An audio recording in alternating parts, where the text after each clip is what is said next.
Listen, and listen good, very carefully, viewers and subs. Yes, I know I was supposed to upload the rest of the DLY reviews of my manga, but I was a little bit tied up for those couple of weeks. Been working my ass off and stuff like that. So, anyways, this is Derrick, and this is part 3. And before you watch this, go watch part 1 and part 2 so you can understand what's going on. And I'm not going to recap, I'm not going to emphasis on anything if you just go back and watch those 2 videos right now. But let's continue off. Alright, I believe I was last off where Zero died in the Def Jam tournament. Although, what happens is Zero gets his head and he puts it back on because he has this parasite inside of him. You could go watch part 1 or part 2. I'm not going to explain that again. But, anyways, what he decides to do is he decides to round up a couple of baddies and get the hell out of Quahog. And where does he decide to go first?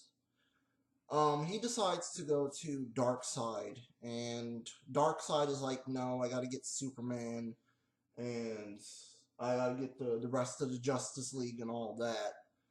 And he just goes up to other baddies as well, and they're like, no. He goes to Phantom. Phantom's like, yeah, I'll go with you to Quahog, this and that, whatever. The case may be, because what Phantom wants to do is try to kill Dorothy, get her arms, try to kill Derrick Yasha, try to get his arms, try to kill Peter because he knows that Dante gave Peter some very rare arms as well, and I'm not going to spoil that until later. Anyways, what happens is after explaining the story about what happened back in the day in 1489, and of course back in the day of him dropping off Derrick Yasha into the ghetto and all that, they decide to beginning to go into training. Okay, and basically every day they would fight for like 30 or 40 minutes. And the manga does emphasis on this very well, that Derrick Yasha has to get strong in order to defeat Zero and all the villains as well that comes his way. And the first thing that he learns is evading combat, because he would always get hit by everything, he would always get stabbed by everything, he would always get shot by everything. But he needs to learn how to evade and to avoid attacks, and also that there would be more powerful enemies as well on his way. So basically what he has to learn is defense, more fighting. Um, basically what Dante teaches him is this ultimate trick with weapons, with firearms, heavy firearms, and more heavier firearms. Of course, that they put the symbol, the infinite symbol, which of course, which explains why in some movies the characters never run out of ammo. And see, this puts emphasis on why Dante did this, because Dante went to other dimensions and other universes, and where everything um, kind of exists in this universe a little bit. Yes, Bram Stoker's Dracula did happen. Yes, every movie did happen in this universe. Yes, Dr. Giggles happened. Yes, Jason Goes to Hell happened. Yes, Boys in the Hood happened. All of those events in those films happened. Pet Sematary happened. Just about every film that I reviewed on this channel happened. And of course, that this takes all place in 2008. And the character's emphasis on it, and they mentioned stuff that happened in films and things like that. Like one time, Peter will talk about what happened uh, in that town that Pet Cemetery took place in. Of course, he's talking about what happened to Creed and his family. And of course, he was reading up some history on what happened with the characters in Pet Cemetery to all that. And it's just expanding universe. Like, there's just much to explain. And yeah, of course, that this manga is over 1,000 pages, and even the second manga is over 1,000 to 2,000 pages. Of course, it's going to emphasis on every film, and of course, it's going to emphasis on every show and anime, and emphasis on pop culture and controversial things as well, and it goes very deep as well. Um, I mean, there's really not much to spoil here, but let's just get back into the story. Okay, so mainly they Dante makes this symbol that's called the infinite symbol that goes onto like clips or the back of a rocket or the back of the grenade launcher or something like that. And basically, it's an emblem that either goes on the side of the gun or goes inside the gun or something like that. So yeah, that explains why Derrick Yasha never runs out of ammo, just like Dante out of Devil May Cry, or any of the characters out of any films that is not real and that is like over the top or anything like that, where the characters never run out of ammo. But yeah, that explains that. And also, Dante teaches him a lot of powers as well. Of course, that Derek Yasha has an array of powers. The first one is fire. The second one is ice. The third one is water. The fourth one is wind. The fifth one is plasma. The sixth one is metal. Of course, that he could summon metal out of his arms, basically. And he also has this other power that's called Ultra, and then another power that's called Super Ultra, but that could accidentally kill him. And that makes the story even more interesting because this guy is supposed to be a super warrior, but yet if he uses the Super Ultra, it could accidentally kill him and break his whole body into two or explode or anything like that.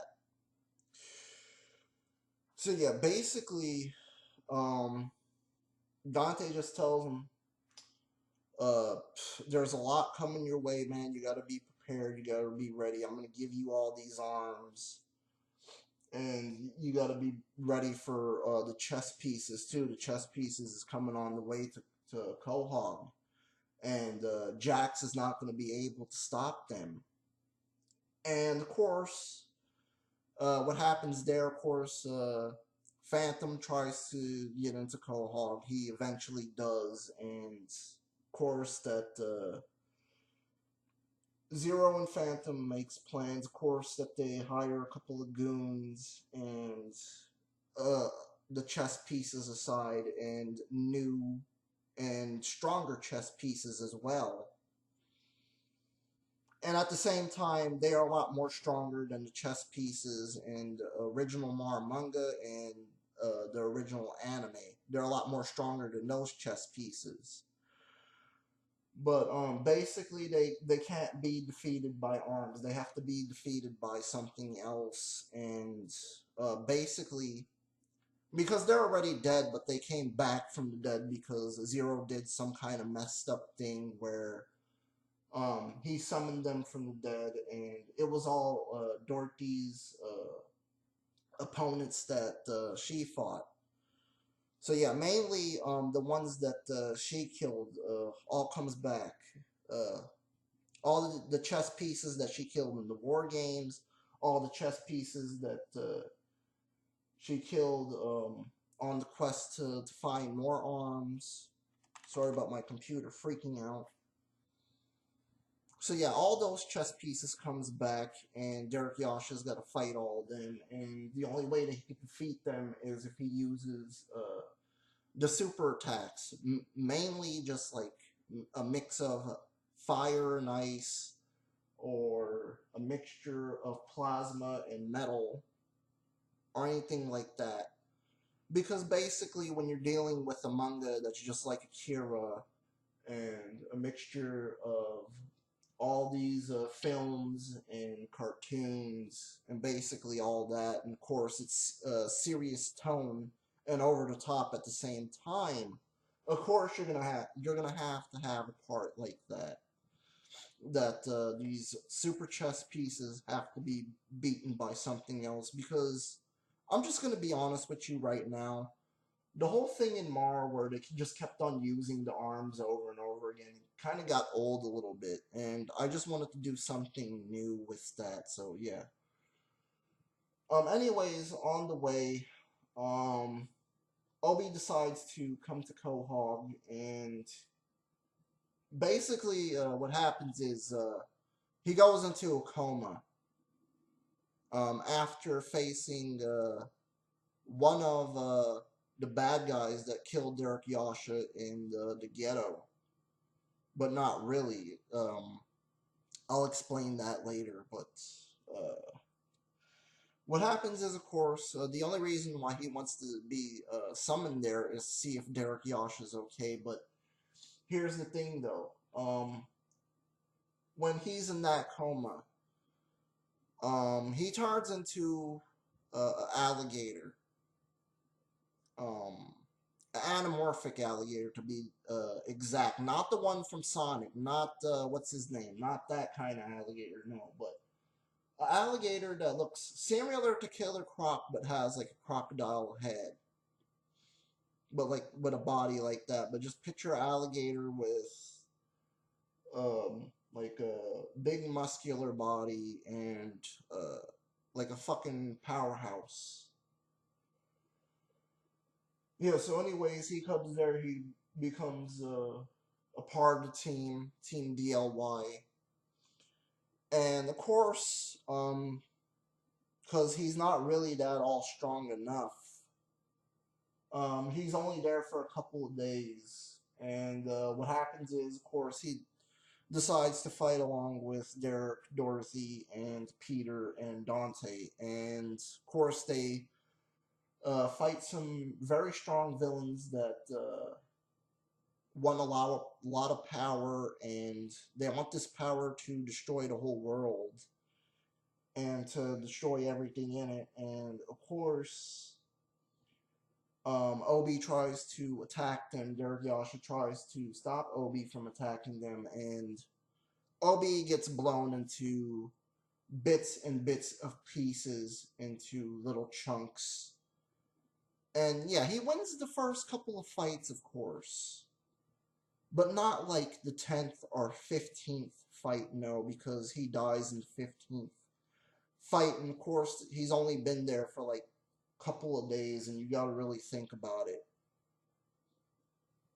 He wasn't really all that strong against these baddies, and of course, these baddies are on the baddies of Superman territory villain levels.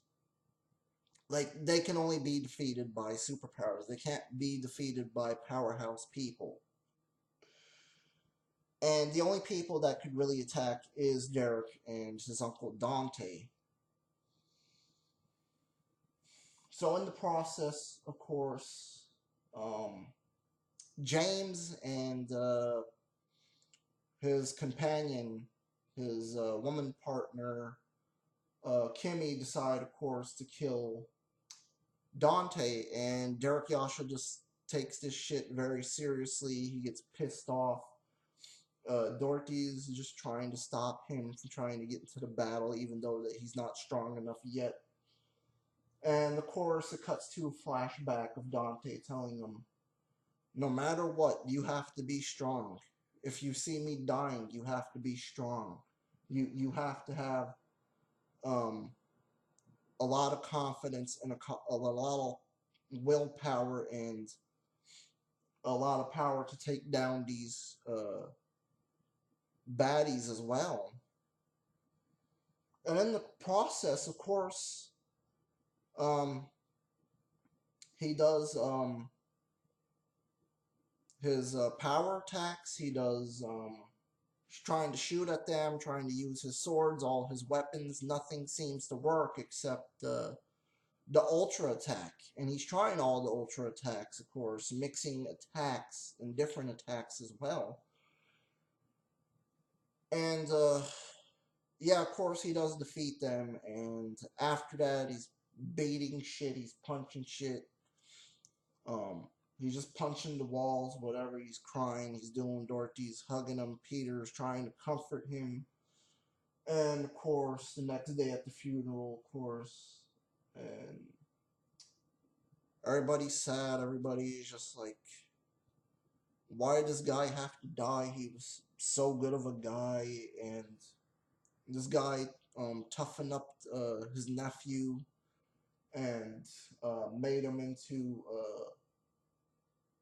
this ultimate warrior that basically loves and cares for everybody and is trying to save the whole world and humanity. And Derrick has been through a lot of pain and suffering throughout those two lives that he's been living, and of course that this is the third life that he's living.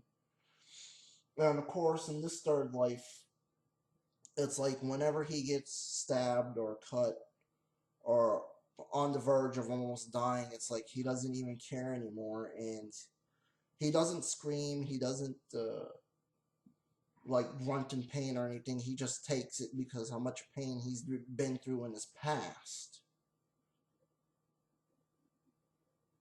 So yeah, basically what happens is he turns serious. He doesn't uh take no crap for a matter, and basically when it all comes down to is he's just hunting down more mobsters, more gangsters, more thugs, more shady people.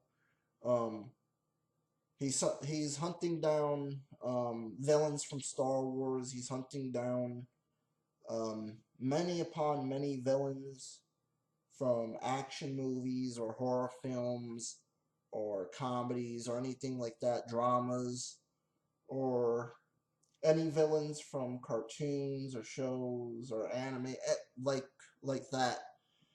And of course, that there's this tournament, and it has all the characters in there.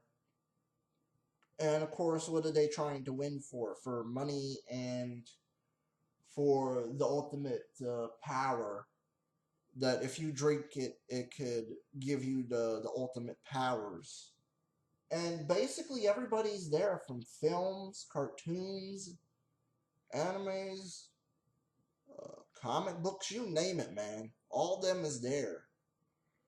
RoboCop is there, Batman is there, Vash the Stampede is there. Um, what's his name from Cowboy Bebop is there? Yeah, he's there. Basically, Ed and Al is there. The Teenage Mutant Ninja Turtles is there. Everybody from Mortal Kombat is there. You name it, all the franchises, they're there. And basically, they're there to try to win though that the powers and the money as well, because everybody needs money and revenue as well.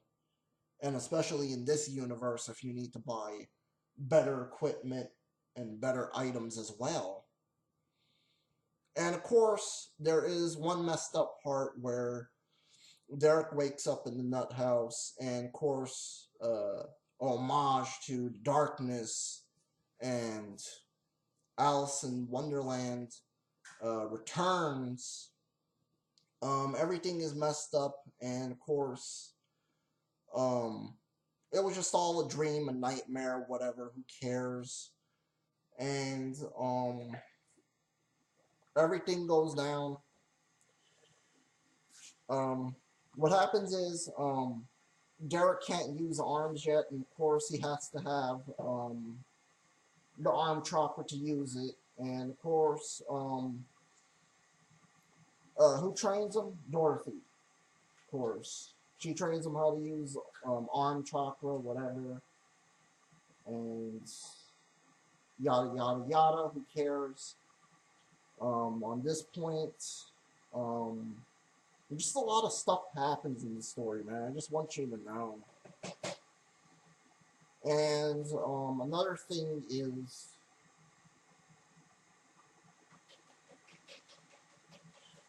yeah, unfortunately, he fights all the chess piece and he kills them, and then he faces all the baddies, and then finally we get to the battle with Zero.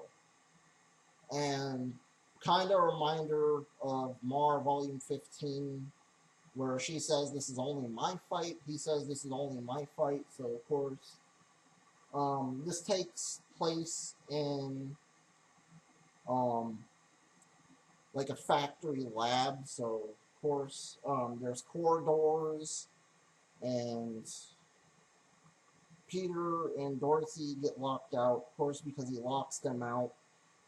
And this fight drones on for so many pages, it's not even funny. What he decides to do is just fist fight him first, try to attack him. Zero turns into many forms. I'm just going to tell you the forms to get it over with. He turns into an octopus, he turns into a bat, he turns into a wolf, he turns into many upon other things as well. And not only that, he tries to eat up Derrick, and really, other than that, Derrick just tries to attack him as well. And tries to use sword attacks, can't use that. What happens is Dante tells him Zero's weakness, and Zero's weakness is a black crystal. Not a dark crystal like from the movie Dark Crystal, but a black crystal. And of course, what happens is he shoves it into Zero's mouth, and that was the only way that he could defeat Zero. And of course, they go back to Quahog, and they try to go back to the ghetto, of course, because they have to do one final battle, one final fight. And of course, they get a message from somebody in the ghetto, and he goes back and he fights. Of course, you already know all that if you've seen where I talk about DLY. And uh,